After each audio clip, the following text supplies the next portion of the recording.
Lições da Escola Bíblica Dominical no primeiro trimestre de 2016. Lição número 12, no estudo do livro de Apocalipse, com o título Os 1000 anos e a destruição do dragão. Esta é a lição que temos para nós tratarmos, segundo o modelo da Escola Bíblica Dominical. Nós temos um texto áureo proposto no capítulo 20, o verso 10, que diz: E o diabo que os enganava foi lançado no lago de fogo e enxofre, onde está a besta e o falso profeta, e de dia e de noite serão atormentados para todo sempre. O texto bíblico, a leitura bíblica também proposta, está em Apocalipse, no mesmo capítulo 20, desde o verso 1 até o verso 10. O texto encontramos nas Sagradas Escrituras. Não vamos estar lendo no presente momento, porque isso será feito na sequência do estudo da lição. O nosso esboço, dentro do nosso padrão, a introdução e 3 tópicos. O primeiro, os 1000 anos, assunto que vai do verso 1 até o verso 6. Depois o fim do dragão, do verso 7 ao verso 10. E o juízo final, do verso 11 até o verso 15, seguindo-se a conclusão.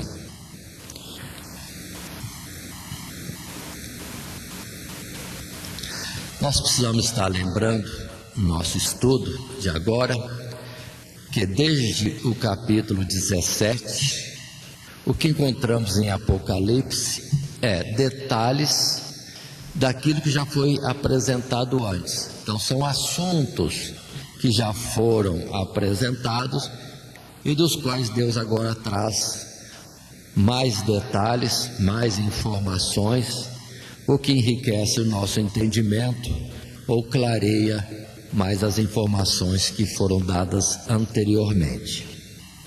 Nós já vimos os selos com os desígnios de Deus, já vimos as trombetas, 7 trombetas tocadas, e elas determinavam acontecimentos na face da terra que culminaram com a colheita final e a vindima, ou seja, numa figura, a colheita daqueles que são de Deus, o trigo para o céu, mas também a colheita dos ímpios, chamado de vindima, para a destruição, para ali se manifestar a ira de Deus.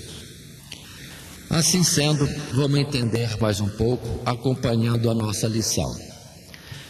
No texto proposto para as classes, assim lemos: na lição anterior, consideramos o desfecho da batalha do Armagedon, na qual a besta e o falso profeta e os reis da terra foram vencidos, foram todos vencidos pelo Cordeiro Cristo Jesus e lançados vivos no lago de fogo.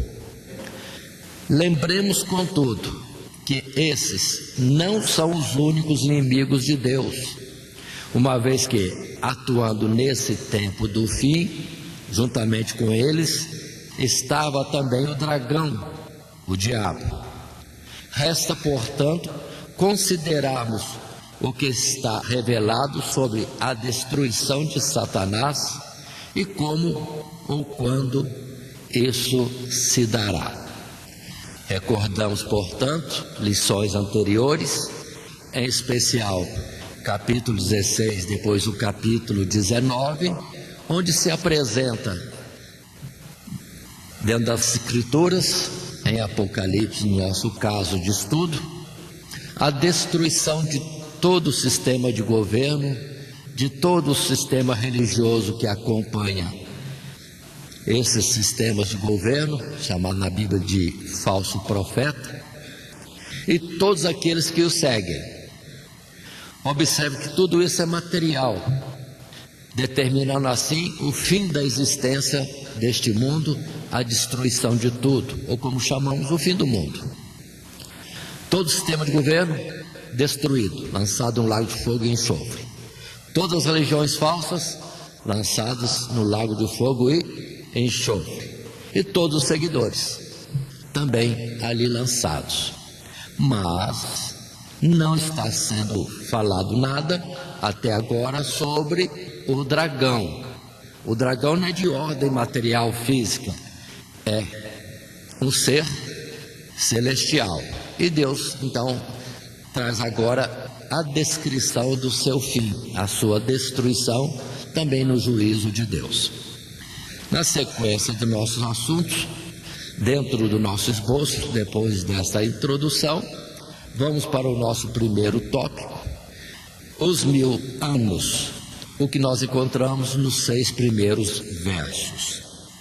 Desses 6 primeiros versos, iniciamos apresentando 5 versos, que lemos assim: E vi descer do céu um anjo, que tinha a chave do abismo e uma grande cadeia na sua mão.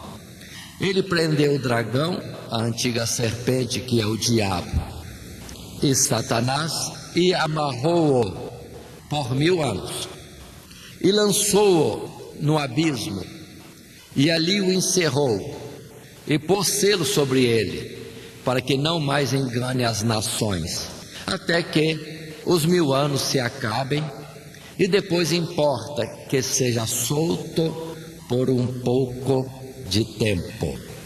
E vi tronos, e assentaram-se sobre eles aqueles a quem foi dado o poder de julgar. E vi as almas daqueles que foram degolados pelo testemunho de Jesus e pela palavra de Deus, e que não adoraram a besta, nem a sua imagem, e não receberam sinal na testa, nem na mão, e viveram, e reinaram com Cristo durante 1000 anos. Mas os outros mortos não reviveram, até que os 1000 anos se acabaram. Esta é a primeira ressurreição.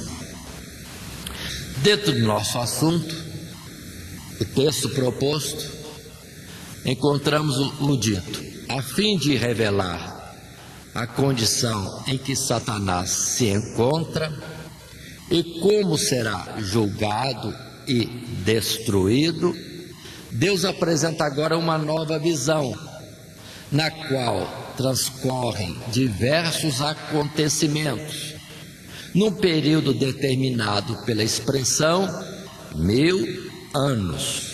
Versos 2, 3 e 5.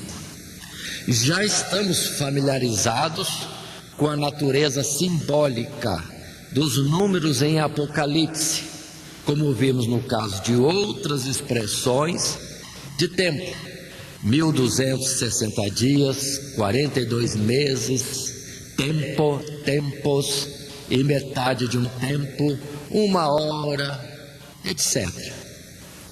Pelo que não é diferente aqui. Trata-se de um período indeterminado para nós, mas muito longo e expressivo da longanimidade de Deus, conforme a segunda carta de Pedro, no capítulo 3, versos 8 e 9. Os 1000 anos são definidos pelas seguintes ocorrências: a prisão de Satanás, a manifestação do reino de Deus, os que vivem e vencem a besta, e os mortos que permanecem mortos. Consideremos esse primeiro parágrafo neste tópico 1. Muito bem. Primeira coisa, tempos. Tempos de Deus são tempos de Deus, não podemos confundir. Pedro disse que 1000 anos para o Senhor são como um dia, e um dia para Deus como 1000 anos. Número de Deus é número de Deus.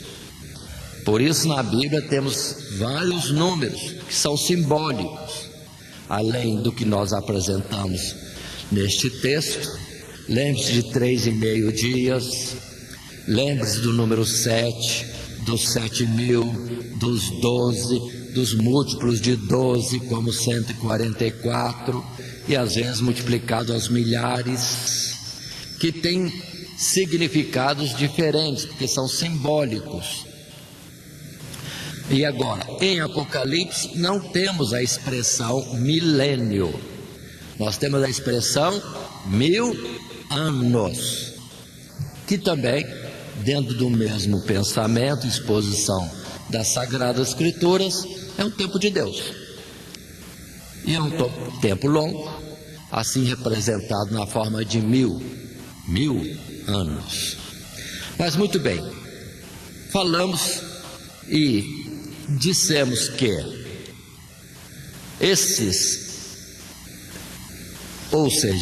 tempo de 1000 anos engloba 4 coisas que acontecem. Observem verso 1 e verso 2 e verso 3, que 1000 anos é o tempo em que Satanás é preso, é amarrado. No verso 4, já observe a manifestação de um juízo ou do reino de Deus, quando diz: e vi tronos, e assentaram-se sobre eles, a quem foi dado o poder de julgar. Outro fato dentro dos 1000 anos é o capítulo 20 ainda, quando diz no verso 4: e vi as almas, no meio deste versículo 4, as almas daqueles que foram degolados pelo testemunho de Jesus e pela palavra de Deus, e que não adoraram a besta, nem a sua imagem, e não receberam o sinal na testa nem na mão, e viveram e reinaram com Cristo durante 1000 anos. Então fala dos vitoriosos sobre a besta, que não tomaram o sinal da besta, nem seguiram os seus passos, nem adoraram a sua imagem, ou seja, não tiveram comunhão com essas coisas deste mundo, e que nisto puderam estar vivendo com Cristo, reinando com Cristo 1000 anos. Então 1000 anos, várias ocorrências. E a última, no verso 5, mortos que não reviveram, mortos que continuam mortos, e pelo período também de 1000 anos. Esses são os fatos que nós vamos considerar, para que possamos caracterizar e identificar qual é o período dos 1000 anos, porque é a mesma coisa. Repetindo dentro do nosso texto, quando ali temos, no final desse primeiro parágrafo, os 1000 anos são definidos pelas seguintes ocorrências: a prisão de Satanás, a manifestação do reino de Deus, os que vivem e vencem a besta, e por isso reinam e vivem com Cristo, e os mortos que permanecem mortos que não ressuscitam.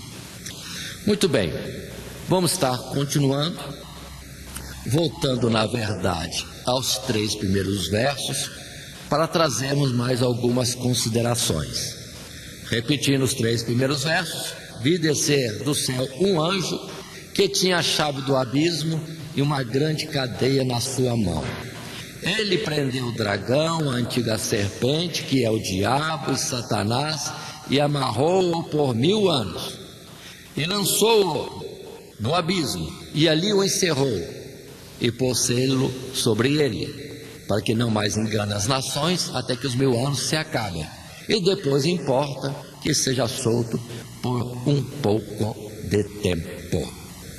Muito bem, o nosso texto, no segundo parágrafo do tópico primeiro, diz claramente: esse período começa com a prisão de Satanás. O anjo prendeu o dragão, amarrou-o por 1000 anos, lançou-o no abismo, e ali o encerrou. Ainda que repetimos várias vezes, mas vamos tomar isso como uma oportunidade, estamos gravando e sempre frisando. Mas continuemos. Uma prisão que não deve ser entendida como uma prisão física, mas espiritual, em trevas de entendimento e sob uma limitação imposta por Deus, para que ele, Satanás, não faça o que quiser, e que reporta a um tempo antiquíssimo no passado, estendendo-se até o dia do juízo final. Esses versos que temos apontado em Gênesis, na carta de Pedro, Judas, também na carta de João e na primeira carta também de Pedro, são versos importantes que vão caracterizar bem isso. Queremos chamar a atenção. Estamos em Apocalipse 20. Não é porque estamos em Apocalipse capítulo 20 que este acontecimento, a narrativa e revelação do capítulo 20 é algo depois de tudo que já passou. Não. Já falamos no início que o que Deus está mostrando desde o capítulo 17 até agora o capítulo 20 é detalhes daquilo que já foi citado, daquilo que já aconteceu antes e que nós já expomos quando estudamos os selos, as trombetas e o derramar das taças da ira de Deus. Portanto, vamos considerar primeiro a palavra em 2 Pedro, no capítulo 2, segunda carta, capítulo 2, verso 4. Falando da prisão de Satanás, que muitos na verdade não chegam a entender, porque não estão tomando a palavra como a base da informação e fonte de busca do entendimento. Em 2 Pedro capítulo 2, verso 4: porque se Deus não perdoou aos anjos que pecaram, mas havendo-os lançado no inferno, os entregou às cadeias da escuridão, ficando reservados para o juízo. Quando Pedro escreveu isso, ele já colocou no passado. Deus não perdoou os anjos que pecaram. Observem bem, não perdoou os que pecaram. Havendo-os lançado no inferno, os entregou às cadeias da escuridão, ficando reservados para o juízo. Precisamos ter e considerar o seguinte: nesse texto de Pedro, está falando a respeito dos falsos profetas, falsos doutores, os que introduzem cobertamente heresias, etc. Ele está dando um alerta e dizendo que toda falha do passado já teve, de alguma forma, a manifestação de uma reprovação de Deus. Assim, observem, no verso 5, ele cita: e não perdoou o mundo antigo, mas guardou a Noé. Então está falando o quê? De acontecimentos passados. O primeiro é que Satanás já está preso. Satanás está preso em cadeias de escuridão. Vamos falar mais um pouco ainda. Segunda observação, que o juízo de Deus já se manifestou no tempo de Noé. Foi o dilúvio. Verso 5. Verso 6. Deus já condenou a subversão na cidade de Sodoma e Gomorra.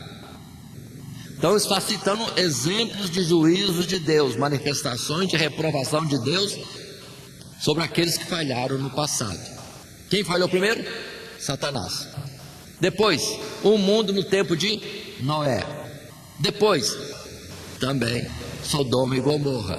E isso poderia ser continuado através do juízo de Deus de muitas formas sobre reis, sobre nações, por toda a história que não encontramos nas Sagradas Escrituras. Portanto, este tempo em que Satanás é preso está no passado, antes do dilúvio. Por isso também precisamos ler.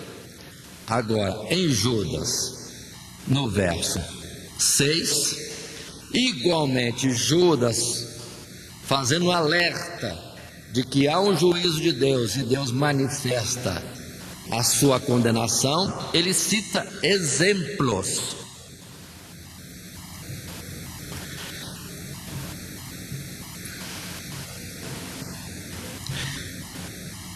E aqui, começa no verso 5, por exemplo.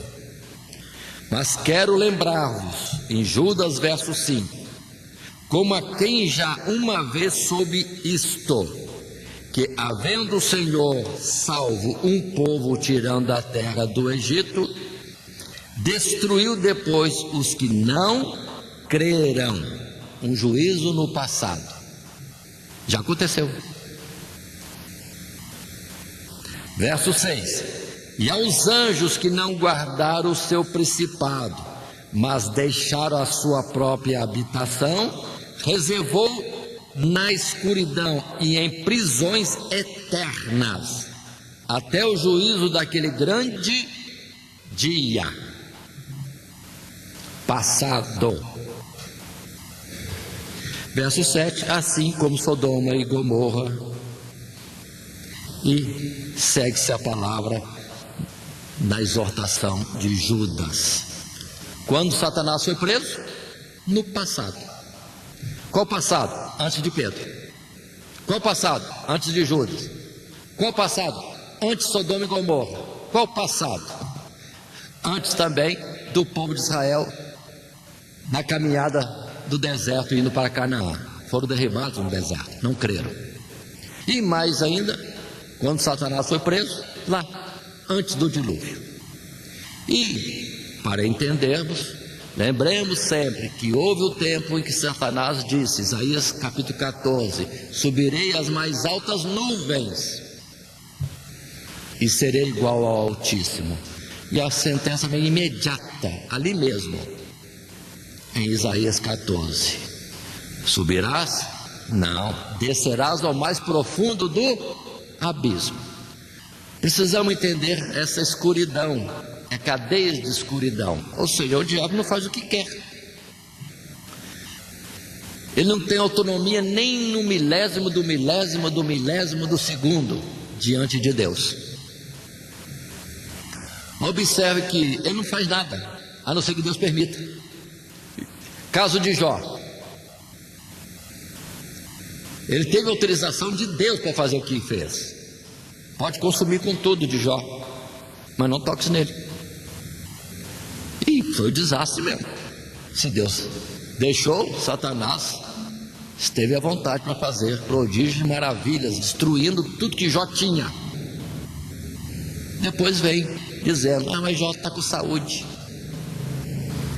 Deus, toca nele, só não tira a sua vida. E para Satanás passar uma navalha no pescoço de alguém, tal qual um barbeiro ali chega numa distração, pode cortar uma veia importante. Satanás pode fazer isso com Jó numa distração de Deus. E Deus por acaso distrai-se. E precisamos entender, irmãos, que Deus deu aos seus poder sobre o diabo, toda a força do mal. E diz também a palavra que o diabo não nos toca. Ele não toca. Na verdade, em Pedro capítulo 5, na primeira carta, versos 8 e 9, ele está em redor, procurando a quem possa tragar. E quem é que ele vai tragar? É quem se descuida. Deixa a luz, deixa de estar na presença de Deus, aí fica à mercê do diabo, porque entra na área dele, nas trevas. Mas a palavra diz que nós somos luz, e a luz afasta as trevas. Se somos luz, o diabo não tem poder sobre nós, de forma alguma. Agora, Apague a sua luz. Aí você estará nas trevas, não estará na presença de Deus. Aí o diabo terá acesso. Isso que nós precisamos entender. Voltando ao nosso texto exposto, consideramos agora Gênesis capítulo 3, verso 14. Desde lá, Jardim do Éden, Satanás é oposto a Deus. Acha que pode desfazer, destruir aquilo que Deus planejou fazer, o homem, e colocar o homem na sua presença na eternidade. Mas eles vêm com a sentença e com a promessa de redenção deste homem caído. Mas observe que para Satanás não existe esse aspecto de que ele está bem, está solto. Mas ao contrário, ele entra numa restrição quando aqui no verso 14 de Gênesis capítulo 3 lemos: então o Senhor disse à serpente, que é Satanás: porquanto fizeste isso, maldita serás, mais que toda besta, e mais que todos os animais do campo. Sobre o teu ventre andarás, e pó comerás todos os dias da tua vida. Observe que Satanás ficou debaixo de restrição. Aquele que diz que vai subir às mais altas nuvens, Deus diz: não, você vai rastejar e comer pó. E vamos entender espiritualmente, quando no momento que Satanás usou a Pedro, Jesus falando lá em Mateus, no Evangelho segundo escreveu Mateus, de que Jesus estaria indo para Jerusalém e lá seria entregue nas mãos dos malfeitores e iriam prendê-lo, condená-lo, matá-lo, mas que ao terceiro dia ele ressuscitaria. Pedro, logo afoito, já foi dizendo: Senhor, não permitas tal, não permita ser preso, ser morto. Mas ele veio para isso, para dar sua vida e resgate das nossas almas. E Jesus naquela hora repreendeu: para trás de mim, Satanás. E observe bem, porque não compreende as coisas que são de Deus, mas só as que são dos homens. Ou seja, o nível de atuação do diabo é só terreno, entre os homens, entre o pó. As coisas de Deus, ele está longe da luz. Por isso ele é chamado príncipe das trevas. Está preso, não tem entendimento das coisas de Deus, e fica como que lançando situações para contrariar os projetos de Deus, mas não entende nada. E Deus sempre faz aquilo que já determinou nos seus desígnios.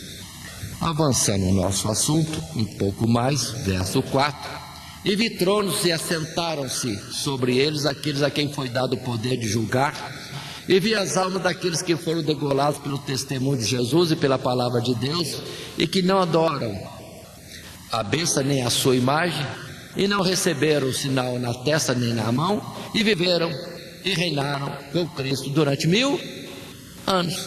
Ao mesmo tempo que Satanás está preso, coisa antiquíssima, desde que ele se rebelou contra Deus, agora também a palavra diz do poder de Deus, do seu reinado, do seu juízo e daqueles que vivem e reinam com ele. Dentro do nosso texto, no parágrafo 3, lemos: é também nesse período que os santos participam da glória do reino de Deus, conforme Apocalipse 1:6, no capítulo 5, verso 10, ao mesmo tempo que passam por grande tribulação e pela morte, vence a besta, porque a palavra diz: foram degolados pelo testemunho de Jesus e pela palavra de Deus, e que não adoram a besta nem a sua imagem, e não receberam o sinal em suas testas nem em suas mãos. Palavras diversas em Apocalipse, no capítulo 6, no capítulo 7, capítulo 14, 13 e no capítulo 15. Repito, Apocalipse no capítulo 6, verso 9 a 11, também no capítulo 7, o verso 13 e 14, no capítulo 13, o verso 7, no capítulo 15, o verso 2. À luz do que já foi revelado, podemos dizer que esta situação também vem de um passado remoto, em que os reinos deste mundo vêm se sucedendo e Deus vem formando o seu próprio reino pelo Evangelho. Daniel 2:44, Mateus 4:17, Colossenses 1:13. Ainda que venham a ser mortos pela besta, para Deus os santos vivem e não podem mais morrer. João capítulo 6, verso 57, capítulo 11, 25 e 26. Então observem, nesse particular que estamos dizendo sobre o reino de Deus, primeiramente. Muitos estão pensando que o reino de Deus ainda vem. O reino de Deus já está entre nós há muito tempo. Dentro da colocação nossa de Apocalipse 1:6 e também no capítulo 5:10, lembre-se das expressões, como por exemplo, João dizendo: eu que sou vosso companheiro, né, no reino e na aflição. João já se achava no reino de Deus, ainda que em meio ao combate, mas fazia parte do reino de Deus. Vamos lembrar também, agora citando Daniel capítulo 2, verso 44, que quando Deus deu a Nabucodonosor o sonho da sequência dos impérios do mundo, sendo Nabucodonosor na estátua a cabeça de ouro, Daniel trouxe a interpretação de todos aqueles assuntos do sonho e falou que Deus tem levantado o seu reino durante todos estes reinos. Ou seja, o reino de Deus está sendo levantado desde o tempo de Nabucodonosor, porque o próprio Nabucodonosor pôde testificar, capítulo 4, que ele reconheceu que quem domina nos céus e na terra é Deus, e Deus é quem coloca aqueles que estão em posição elevada. Ele pode elevar e ele pode abater, é Deus quem faz tudo isso.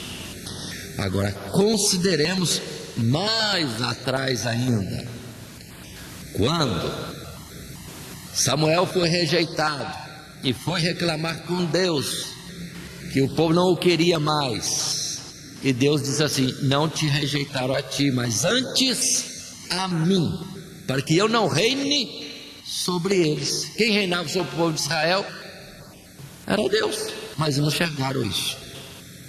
Voltando mais atrás ainda, no deserto, o povo lá no deserto, naquela caminhada de 40 anos, Balaque chama Balaão para amaldiçoar o povo, e numa das palavras de Balaão, não dá para amaldiçoar, porque o povo está alegre, em regozijo por causa da presença de um grande rei. Ou seja, Deus reinava no deserto com o povo dele. Isso nós precisamos entender. Deus sempre foi rei, dominador, nunca perdeu o cetro em parte alguma da história, desde no passado e até ao presente. Até aquele que se rebelou contra ele lá no céu foi para a banda do norte, abandonou seus postos, desertores. Muito bem, mas dizendo que iam subir, Deus disse: vão descer, e entraram em escuridão. Voltando, falta de entendimento e de visão das coisas de Deus. Repetindo um pouco, reforçando, é como um desviado. Ele se desvia da igreja, não está mais na presença de Deus e acha que está tudo bem, e volta até a desfrutar do mundo. Mas Deus olha para ele, qual a situação dele? Morto. Que mais? Cego. Que mais? Nu. Que mais que Apocalipse diz? Desgraçado, pobre, e outras palavras poderiam ser acrescentadas. E está em trevas e acha que está tudo bem. A visão dele está bem, mas espiritualmente está muito mal. Assim também é Satanás, diante dos olhos de Deus e da realidade das coisas do próprio Deus. Mas Continuemos nesse mesmo tópico, mesmo parágrafo, que é o terceiro, os 1000 anos, e consideremos.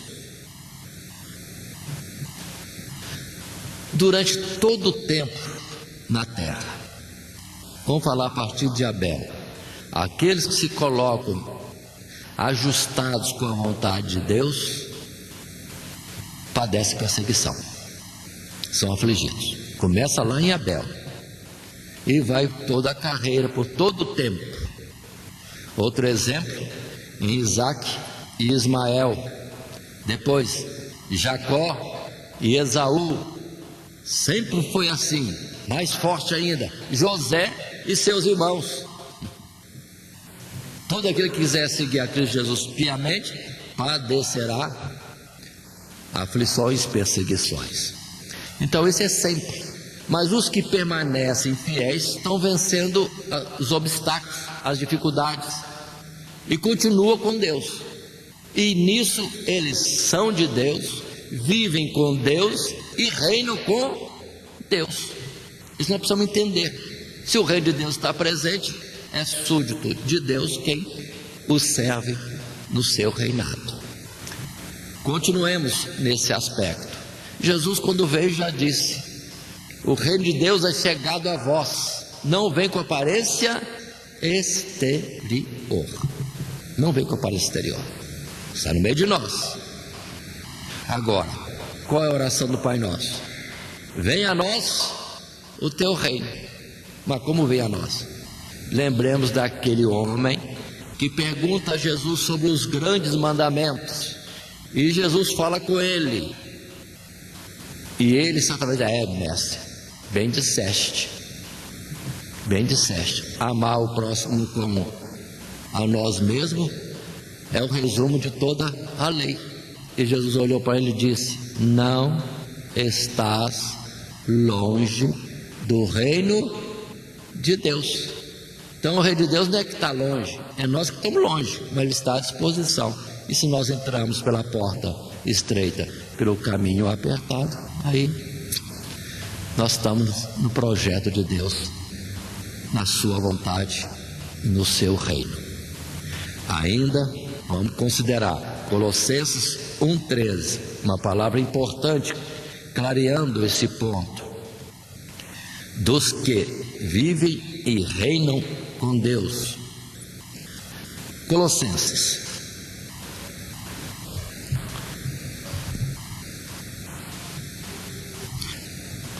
verso 13: Ele, Jesus, nos tirou da potestade das trevas e nos transportou para o reino do Filho do seu amor.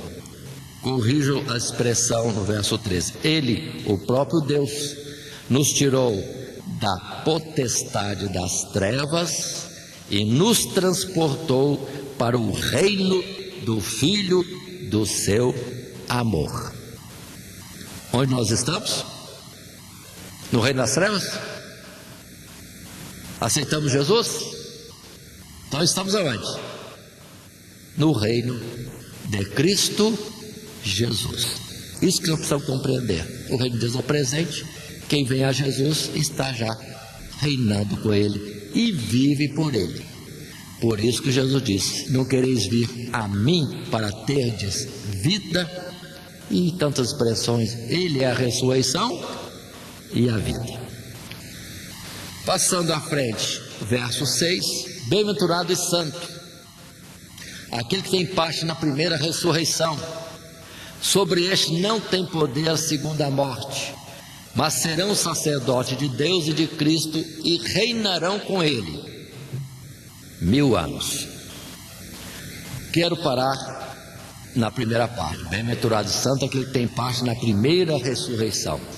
Sobre este não tem poder a segunda morte, mas serão sacerdotes de Deus. Primeira ressurreição é o nosso assunto. No tópico, ainda primeiro, no parágrafo 4, lemos: nesses 1000 anos, os que creem são vivificados, ressuscitam, Esta é a primeira ressurreição. É a expressão de Efésios capítulo 2, versos 1 e 5. Colossenses capítulo 3, verso 1.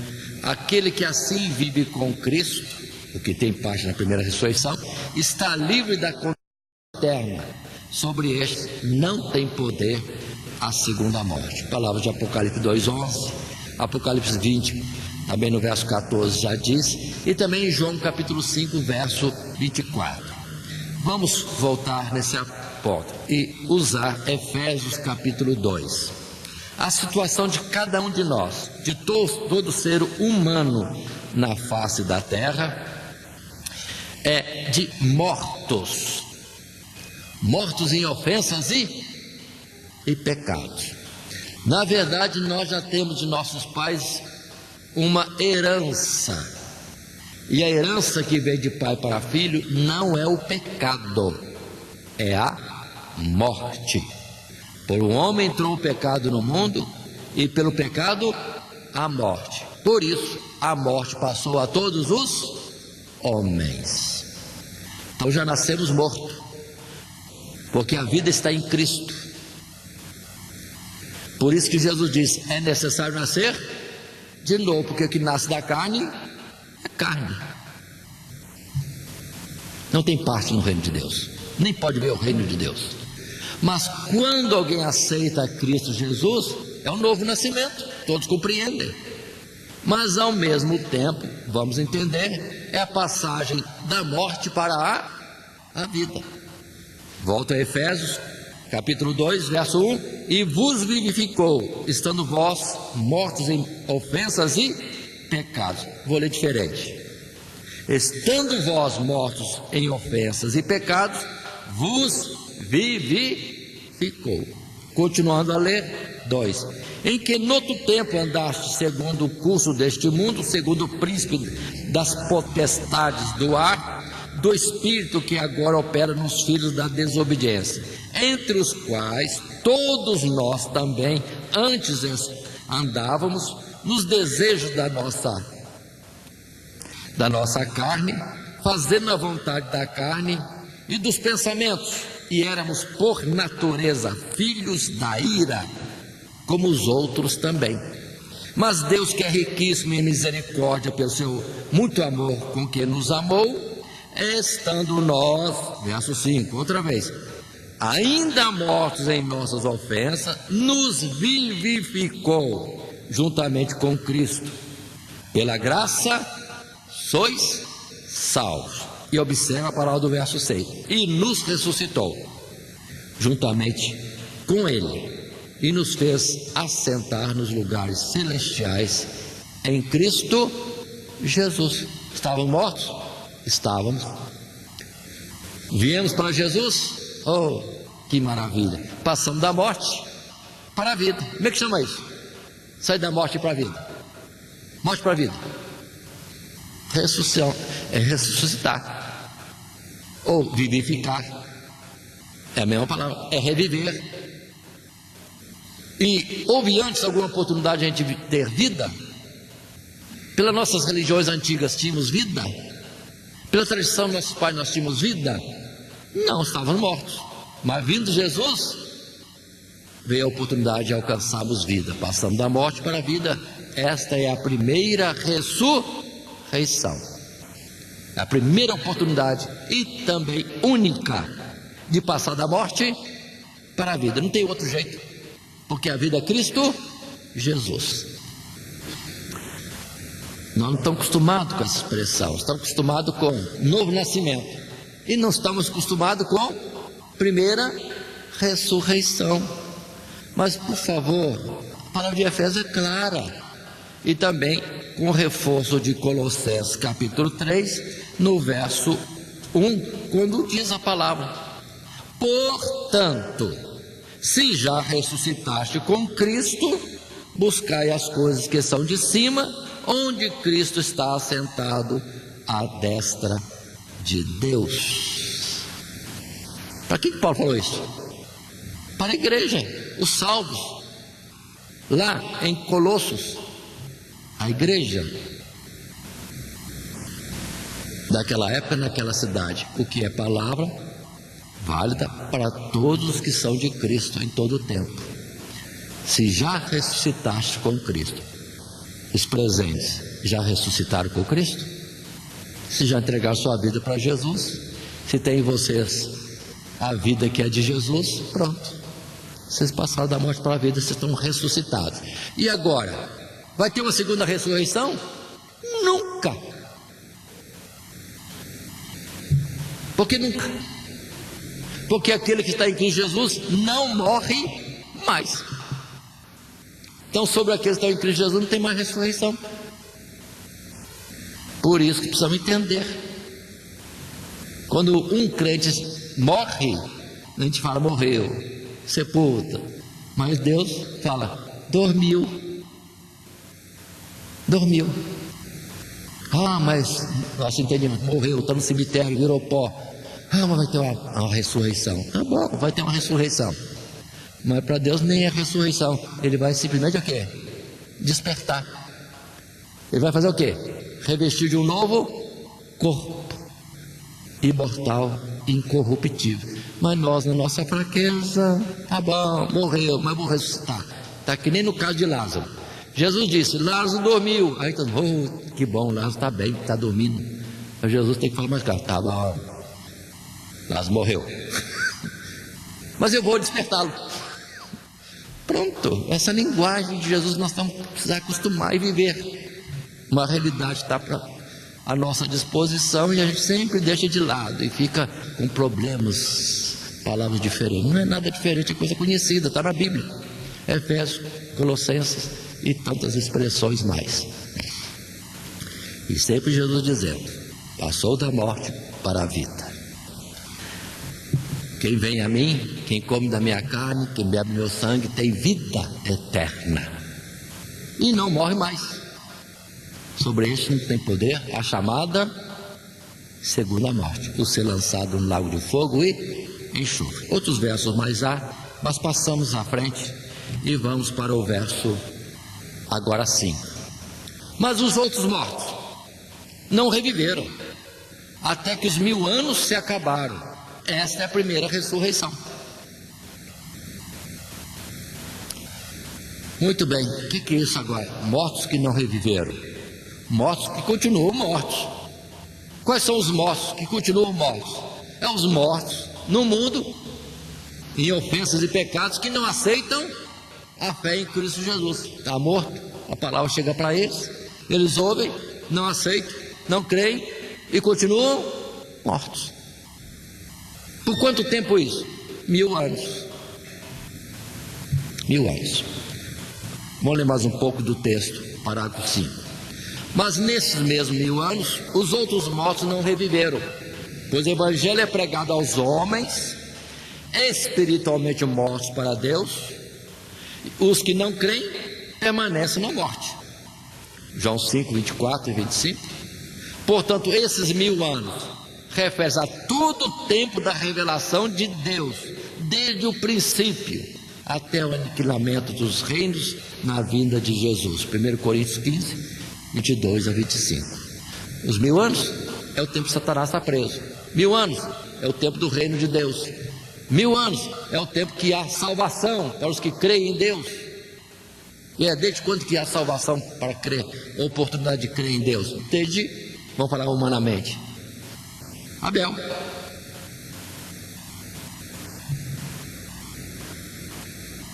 E desde quando há mortos que não querem reviver, não querem a vida?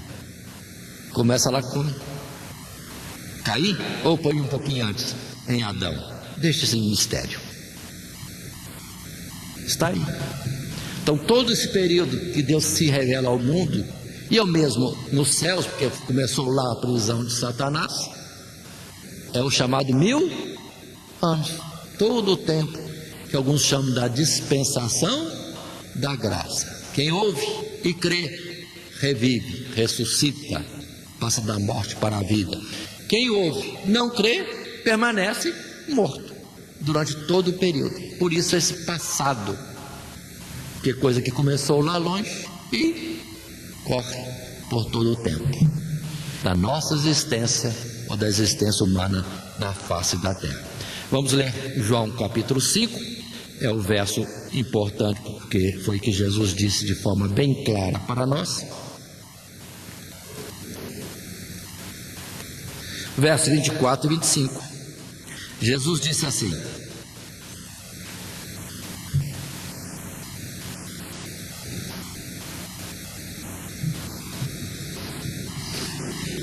24. Na verdade vos digo, que quem ouve a minha palavra e crê naquele que me enviou, tem a vida eterna e não entrará em condenação, mas passou da morte para a vida. Verso 25. Em verdade vos digo que vem a hora, e agora em que os mortos ouvirão a voz do Filho de Deus, e os que a ouvirem viverão. Não é ressurreição do último dia, é a pregação do Evangelho. Vem a hora, e agora em que os mortos estão ouvindo a voz de Deus, a pregação do Evangelho. Das muitas formas no passado, os profetas falaram muitas vezes também. Esta é a realidade. Pregação aos mortos.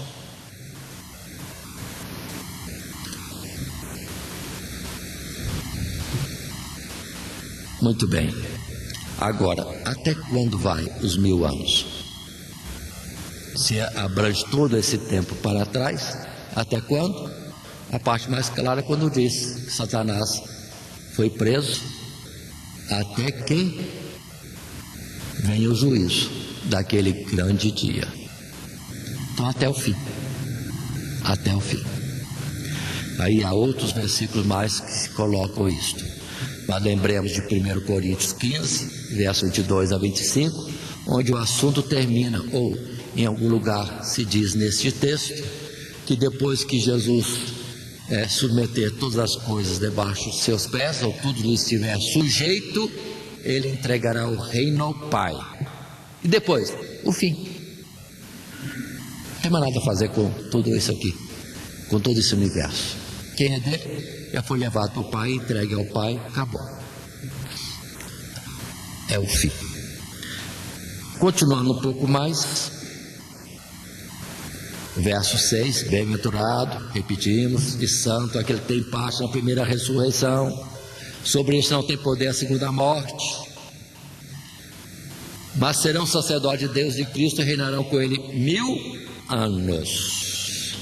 Mais uma observação breve.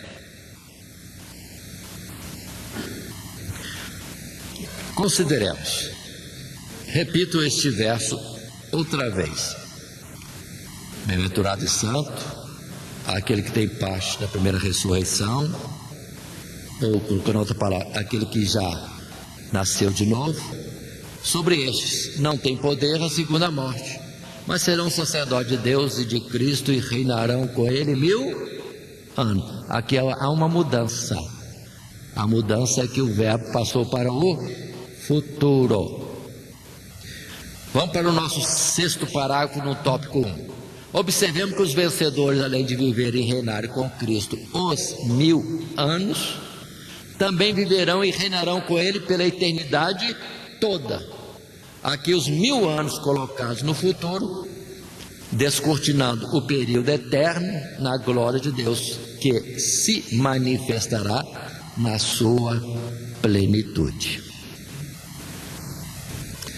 Quem aceita Jesus hoje, vive com ele, faz parte do seu reino, reina com ele e sofre também as aflições dele. E isso esses 1000 anos vai até o fim deste mundo, o juízo do grande dia. Passa-se 1000 anos. E agora? Viverão e reinarão com Cristo 1000 anos? Que 1000 anos esse do futuro? É justamente o período longo da eternidade. em que vive-se com Cristo eternamente, reina com Ele, é sacerdote, que somos chamados para ser uma nação sacerdotal, e eternamente, só que agora sem sofrimentos. Não haverá mais dor. Agora só o regozijo de viver com Cristo eternamente. Muito bem. Depois desses tópicos colocados, ou esse primeiro tópico, vamos para o segundo, o fim do dragão. Versos 7 a 10. Lendo os versos 7 e 8 inicialmente, e acabando os 1000 anos, acabou a dispensação da graça, Satanás será solto da sua prisão, e sairá enganar as nações que estão sobre os 4 cantos da terra, Gog e Magog, cujo número é como a areia do mar, para as juntar em batalha. No nosso plano para as classes, primeiro parágrafo, na sua primeira parte, diz: a fim de que plenamente se cumpra o propósito de Deus quanto à eliminação de todo o mal e de tudo que se opõe à sua obra, Satanás ainda será solto da sua prisão um pouco de tempo, acabando-se os 1000 anos, e uma vez mais sairá ele próprio a enganar as nações, que a Escritura identifica como povos das bandas do norte, Gog e Magog, que são a multidão das hostes demoníacas que já antes arrastou na sua rebelião. Apocalipse 12, verso 4, Isaías 14, 13 a 15, Ezequiel 38, verso 3, verso 6, e Ezequiel praticamente todo o capítulo 38 e 39. Consideremos isto. Precisamos colocar em ordem.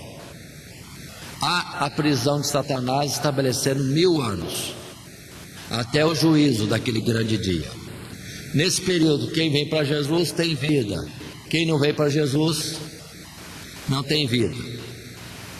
Quem vem para Jesus participa do reino de Deus, quem não vem para Jesus não participa do reino de Deus. E chega o juízo do grande dia. E o que acontece? Quem é de Cristo, ressurreição, transformação e arrebatamento, vai para o céu. E quem não é de Cristo, lançado no lago de fogo e enxofre que arde para todo o sempre. Capítulo 19, já vimos isso. A besta, falso profeta e todos que o seguem, lançados no lago de fogo e enxofre, já estão lá. Não há mais governo, não há mais religião, não há mais seguidores. E a igreja também não está aqui, já foi arrebatado. Quem sobrou? O dragão, a antiga serpente, Satanás. Só ele? Não, a multidão dos anjos que foram na conversa dele e foram para as bandas do norte, simbolicamente chamados de Gog e Magog e toda a sua multidão. Nações que foram para o norte. Os irmãos têm ideia de quantos foram para o norte? Alguém tem ideia? A palavra diz que Satanás arrastou 1/3.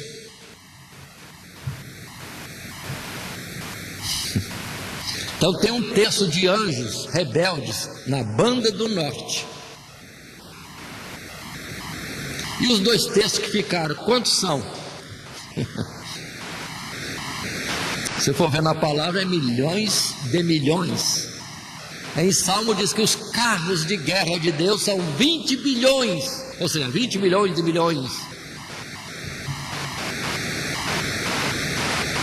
Ou se eu enganei, são 20 milhares de milhares. Então quantos são os demônios? Gente, é bilhão de demônios, ou muito mais. Onde estão eles? Por aí. Onde eles têm a sua casa e morada.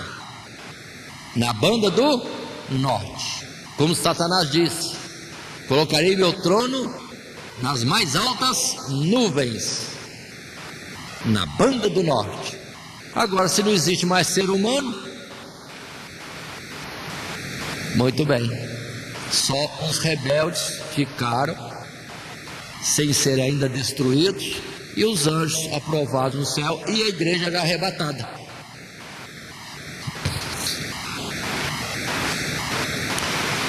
Agora sim, Satanás vai ser solto. É como que vai lhe vir um pouco de luz, de entendimento. Porque a palavra diz: foi preso em cadeia de escuridão, mas vai ser solto. Aí nessa liberdade ele vai ver, não tem mais homem para tentar na terra, nem tem sistema solar, nem tem universo. O que eu tenho que fazer? Tem que voltar para a banda do norte, e lá ele vai outra vez enganar a multidão daqueles que lá residem. Gog e Magog. Tudo isso está escrito, irmão, na palavra.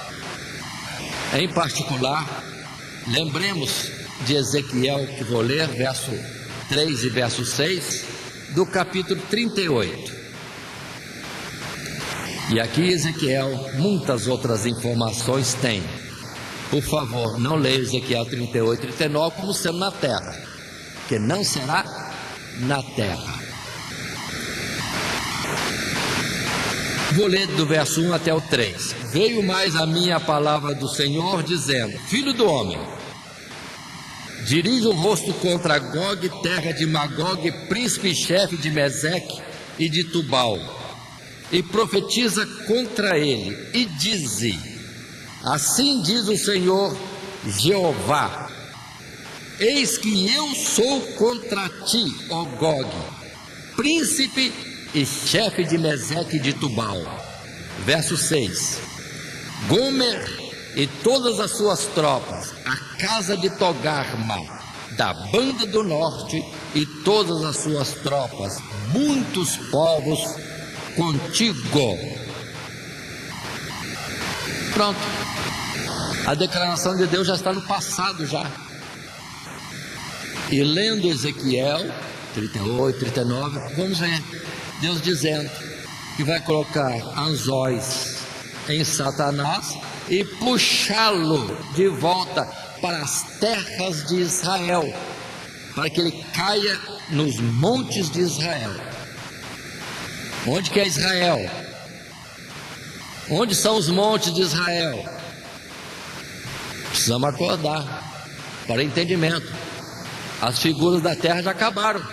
Agora o Israel de Deus é celestial. A Jerusalém não é terrestre, é a celestial.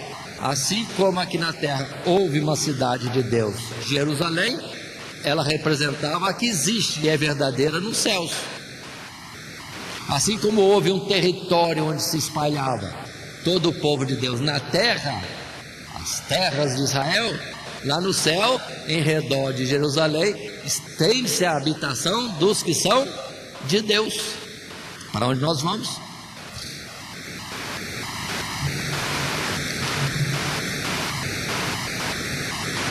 E Deus vai atraí-los de volta ao céu, ao lugar de onde eles saíram em rebelião, e ali é que Deus vai destruí-los. Vamos continuar o nosso texto, lendo agora os versos 9 a 10, e assim está escrito: e subiram sobre a largura da terra, e cercaram o arraial dos santos e a cidade amada, mas desceu fogo do céu e os devorou. E o diabo que os enganava foi lançado no lago de fogo e enxofre, onde está a besta e o falso profeta, e de dia e de noite serão atormentados para todo o sempre. Indo para o final desse primeiro parágrafo, No segundo tópico, lemos: seu propósito é destruir a igreja de Deus, ou o povo de Deus, a igreja de Deus já arrebatada. Subiram sobre a largura da terra e cercaram o arraial dos santos e a cidade amada. Onde que é a cidade amada e o arraial dos santos? A Jerusalém celestial. E justamente aí encontrará o seu fim. Não somente ele, mas todas as suas tropas. De Deus desceu fogo do céu e os devorou. Essa batalha final, com as hostes sob o comando de Satanás, na verdade já havia sido revelada muito tempo antes e em maiores detalhes na profecia de Ezequiel. É só lermos Ezequiel 38, 39, e nesses capítulos de Ezequiel vai dizer, Deus diz: eu já tenho falado disso desde os tempos antigos, pelos meus profetas. Ou seja, é uma palavra que já tinha sido falado antes, e Ezequiel repetia. Só precisamos encontrá-la nas Sagradas Escrituras. Mas, por favor, precisamos colocar em ordem. O mundo já está destruído. O que sobrou? Nada. Deste mundo, nada. Nas ordens celestiais, o dragão não foi destruído. Quem foi destruído? A besta, falso profeta e todos os exércitos que o seguiam. Foram lançados aonde? Lago de fogo e enxofre. Sobrou quem fora? Só o dragão. Só o dragão? Só Satanás? Não. Ele e todos aqueles que ele levou para a banda do norte, na grande divisão dos céus. Não tem mais nada para atacar. Vem o entendimento, começa a ter ideias, isso vem de Deus, e diz para o povo: agora nós temos que fazer o seguinte, agora nós temos que atacar lá. Vamos atacar lá a aldeia dos que estão em descanso, dos que estão em paz, as cidades não muradas, o povo que habita tranquilo. Quem que habita tranquilo? Só os do céu mesmo. E terá esse intento, porque Deus falou que vai fazer isso, puxá-los de volta para as terras de Israel, e que venham a cair nos montes de Israel. Eles vêm atacando, e nós lá no céu, porque agora não estamos mais na terra, vamos ficar olhando lá aquele tumulto, aquela nuvem negra chegando. Mas tal qual Josafá, Deus vai falar: nessa peleja não tereis que pelejar, então somente olhai e vede o livramento do vosso Deus. Aí vem aquela multidão de demônios, todos bizarramente vestidos, com suas armas de guerra, não sei como lá no celeste, vem para atacar como se não conseguiu a presa fácil, o povo manso que foi tirado da terra, e lhe sobrevirá de repentina destruição, porque fogo cairá do céu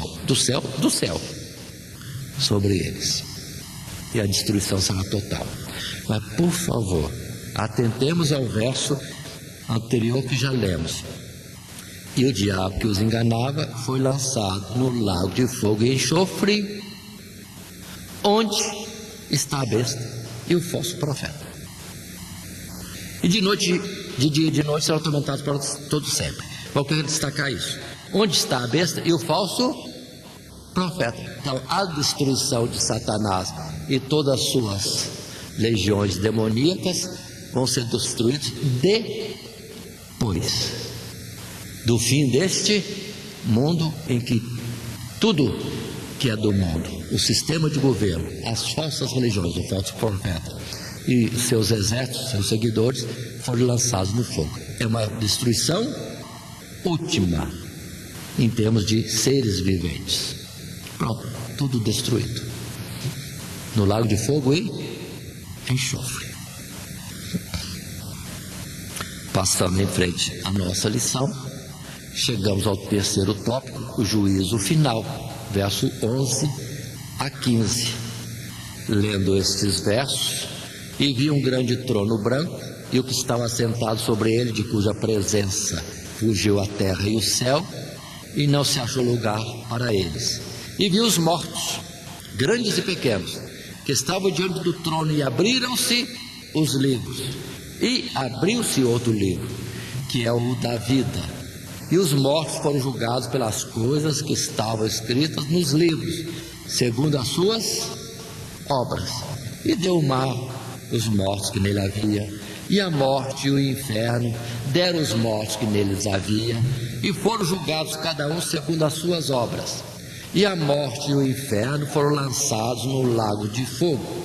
Esta é a segunda morte. E aquele que não foi achado escrito no livro da vida foi lançado no lago de fogo. Aí está o fim, o juízo final. Passando ao nosso primeiro parágrafo, no tópico 3, a visão conclui com o fim do mundo. Fugiu a terra e o céu, e não se achou lugar para eles. Desta vez, diante do juízo final, vi um grande trono branco, e o que estava sentado sobre ele. Vi os mortos, grandes e pequenos, que estavam diante do trono. Apocalipse 6, Mateus 25. E deu o mar os mortos que nele havia, e a morte e o inferno deram os mortos que nele havia. 2 Timóteo 4:1. 1 João, capítulo 5, 28. Ou seja, João, Evangelho de João, capítulo 5, 28 e 29. Notamos aqui que todos serão julgados pelas suas próprias obras, não havendo livramento da condenação, por não estarem arrolados como sendo de Cristo. Salmo 69, verso 28, e Apocalipse 3, verso 5. Aquele que não foi achado escrito no livro da vida foi lançado um lago de fogo, conforme Apocalipse 13, 8, também o capítulo 17, verso 8. Aí está. Nós temos muitas expressões, e observem esta repetição. Vi um grande trono branco, e o que estava sentado sobre eles, cuja presença fugiu a terra e o céu, e não se achou lugar para eles. Ou seja, tudo já está destruído. Tudo já está destruído. Não tem mais lugar para terra nem céu. Mas, verso 12: vi os mortos, grandes e pequenos. Observem o verso 13, que repete a ideia. Se lá no 12 de vi os mortos, grandes e pequenos, no 13, e deu o mar os mortos que nele havia, e a morte e o inferno deram os mortos que nele havia, e foram julgados cada um segundo as suas obras. Paremos um pouco.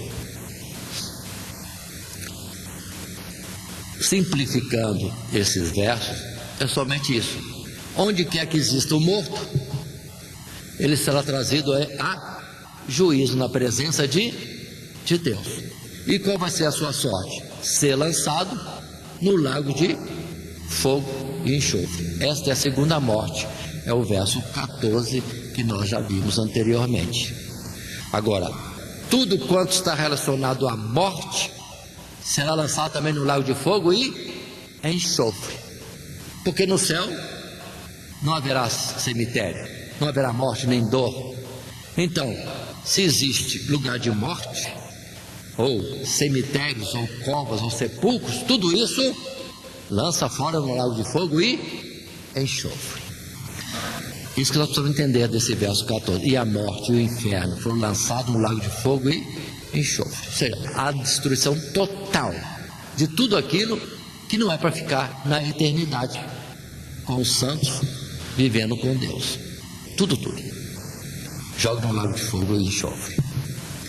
Muitos podem se impactar com a palavra inferno, mas cuidado, a palavra inferno é uma forma simples de dizer lugar dos mortos. Onde quer que existam mortos, material ou espiritual, tudo será lançado no lago de fogo e enxofre. É o fim de tudo aquilo que não vai ter vida na eternidade. Assim terminamos os nossos tópicos e vamos para a conclusão. E a conclusão encerra dizendo: toda oposição ao reino de Deus seja terrena, a besta, ou o falso profeta, ou celestial, o dragão, será destruída na vinda de Cristo. O último inimigo a ser vencido é a morte. E desta vitória Deus já nos deu plena certeza e segurança para nos dar uma nova vida eterna através do Evangelho. Assim temos exposto esta lição, cujo esboço foi este apresentado nos 3 tópicos: os 1000 anos, o fim do dragão, o juízo final, todos esses assuntos no capítulo 20, e o texto áureo que temos para nós é: e o diabo que os enganava foi lançado no lago de fogo e enxofre, onde está a besta e o falso profeta, e de dia e de noite serão atormentados para todo sempre. Concluindo que, de fato, haverá a destruição do dragão e de todos aqueles que o seguiram, sejam anjos rebeldes ou sejam homens que viveram na face da terra. O fim é lago de fogo. Que Deus nos abençoe em Cristo Jesus. Amém.